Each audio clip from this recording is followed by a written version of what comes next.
God bless you all, thanks for coming once again. Get ready because this video's topic is spicy. Dragons and the Bible. Are they real? Are they symbolic? Are they important? This is part 2 of Dinosaurs and the Bible, so if you want to understand what we're talking about in this video, I recommend that you watch the last one. Without further ado, let's begin with the most famous of biblical dragons, the Leviathan in Job 41.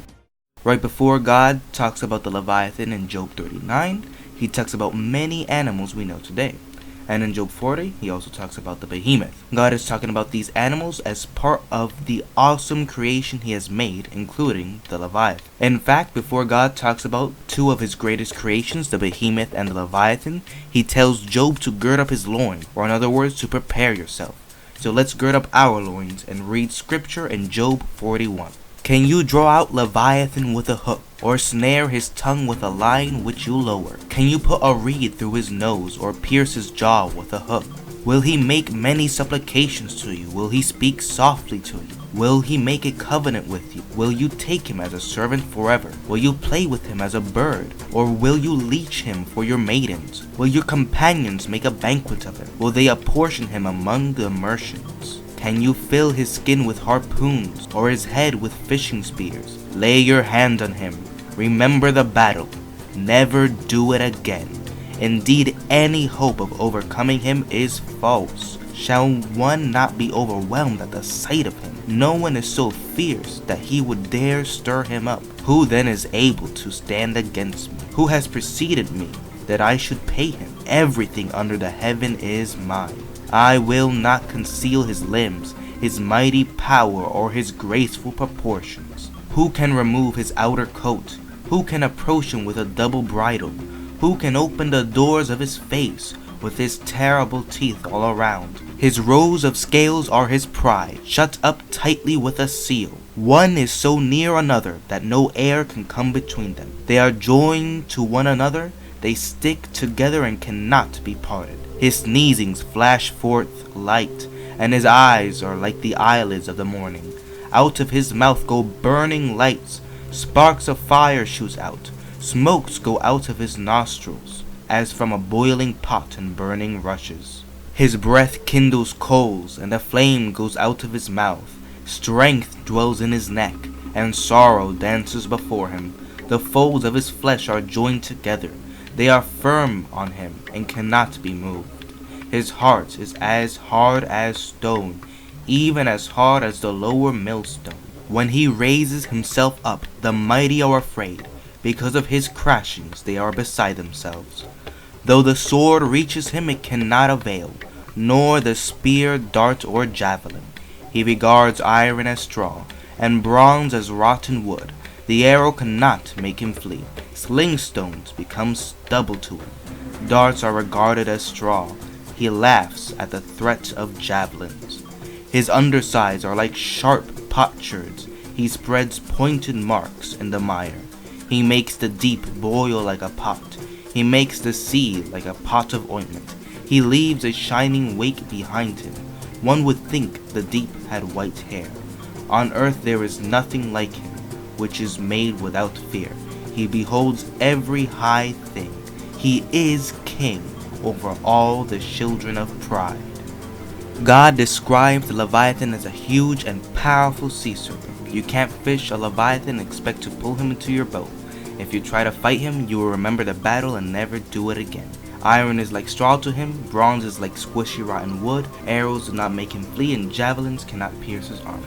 He has limbs that help him travel through the mud. God says he has graceful proportions and a beautiful shape, along with terrible teeth.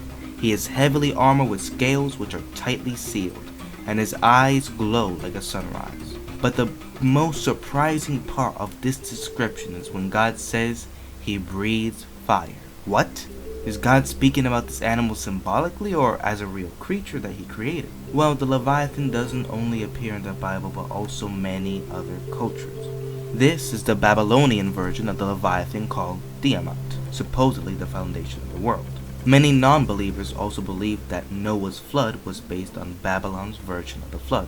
But Babylon's version of the ark is a circle. not a gigantic rectangle as God commanded to Noah. In fact, the Bible even specifies how big the ark was. Moving on, we also have the world serpent, or Jormungandr, from Norse mythology, who supposedly encircled the world and was its foundation. Sumer's Leviathan, also known as the Tiamat. The Canaanite version is also known as the Lotan or Litan, but this time it has 7 heads. Apep from Egypt. There are also versions from India, Greek, China, Japan, and even the Aztecs. Of course, these myths have lots of distortion and exaggeration, but it's interesting that all of these cultures have a Leviathan-like creature. Because of all these myths, many people say that the Bible stole from these cultures, especially since they believe the other cultures wrote about them first. But what I and many other creationists believe is that the Leviathan is an actual creature that actual people saw and wrote about. Most cultures that wrote about and depicted the Leviathan talked about it as a legendary beast or god. And since the Leviathan was in other cultures, that's why many Christians also believe that the Leviathan was a myth or a symbol as God talked about them. But I don't really think God was talking about symbolic creatures or pagan gods, because there is only one but God. Why would God be proud of a myth or a pagan god and say that he created it? Moreover, he talks about the behemoth and the Leviathan, and he talks about many other real animals right before: donkeys, eagles, horses, and much more. Now, before we move on, the Leviathan does appear symbolically in many other places in the Bible. We should not confuse those symbolic interpretations with the actual creature. Otherwise, we're going to confuse ourselves. Let's look to Psalm chapter 74. You divided the sea by your strength. You broke the heads of the sea serpents in the waters. You broke the heads of Leviathan in pieces, and gave him as food to the people inhabiting the wilderness. In this case, the Leviathan, or the sea serpents, represent the enemy, or Israel's enemy. It could also represent Egypt, because this psalm is a plea of salvation from their oppressors. We also have the splitting of the sea in verse 13. Let's go on to Isaiah chapter 27, where it says, In that day the Lord with his severe sword, great and strong, will punish Leviathan the fleeing serpent, Leviathan that twisted serpent, and he will slay the reptile that is in the sea. This verse is talking about the day of the Lord when God punishes the devil, also called the Leviathan, serpent, and reptile. The rest of the chapter talks about how on that day God will redeem Israel. Going back to Job 41, most biblical scholars believe the Leviathan is a crocodile. The Leviathan swims in the ocean like saltwater crocodiles. The Leviathan also spends time in the mud like Nile crocodiles. God says that the Leviathan's strength is in his neck. The crocodile's jaw muscles are located in its neck. In fact, crocodilians have the strongest bite force of all land animals, coming in at 4,000 pounds. Hippos weigh 4 times as much as a Nile crocodile, but they only have half the bite force. In verse 18, God also tells us that its eyes glow like a sunrise. You can sometimes see a crocodile's eyes glow during sunset. But there's a big problem with the Leviathan being a crocodile. Crocodiles aren't nearly as strong as the Leviathan. If you fight the Leviathan, you will fail and never do it again. People have wrestled crocs and won.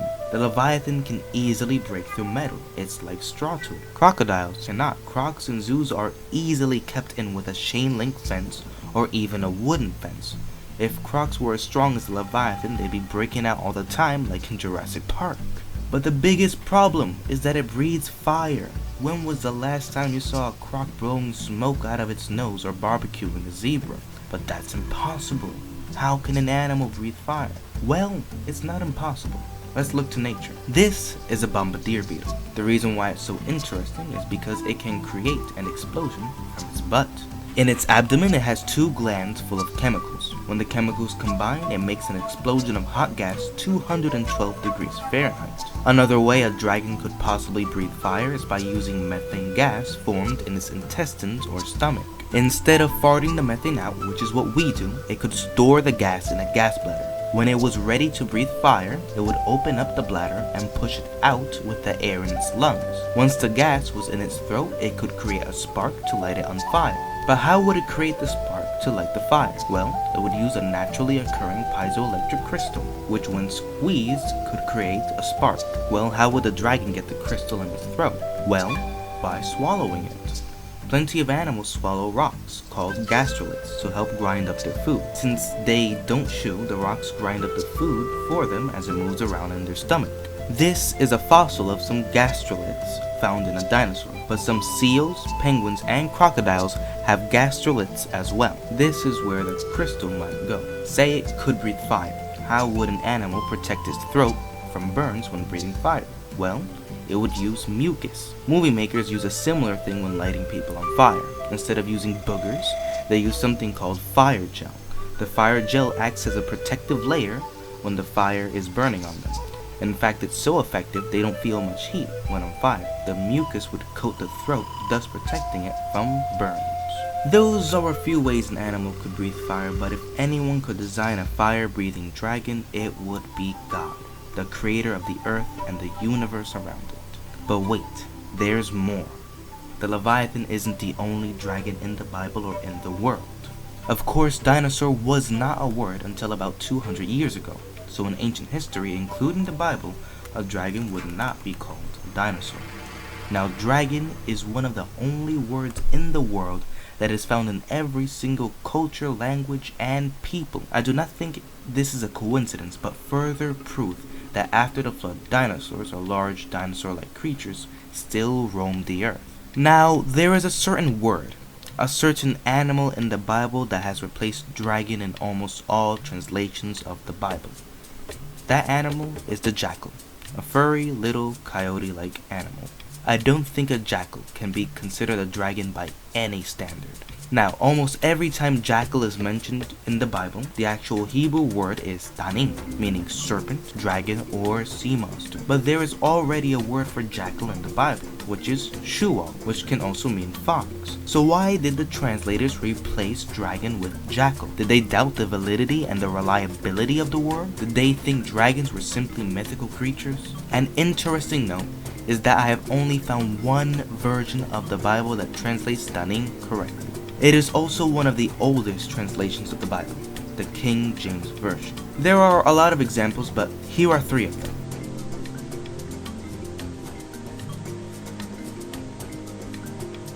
I'm not saying to burn your Bibles, never. In fact, every version of the Bible probably has some kind of translation error, especially in the Old Testament. Since Hebrew can't directly be translated to English, some things are up to the translator's interpretation when translating. That's why different versions of the Bible seem to give a different perspective on what's being said. Another fun fact is that the King James Version of the Bible was also written in the 1600s, long before evolution became popular during the 1800s and beyond. Some of the writers in the Bible who wrote about tanin, or dragons, in their works include Job, David, Isaiah, Jeremiah, Micah, and Malachi. But is there any other proof besides the Bible? Yes, there is.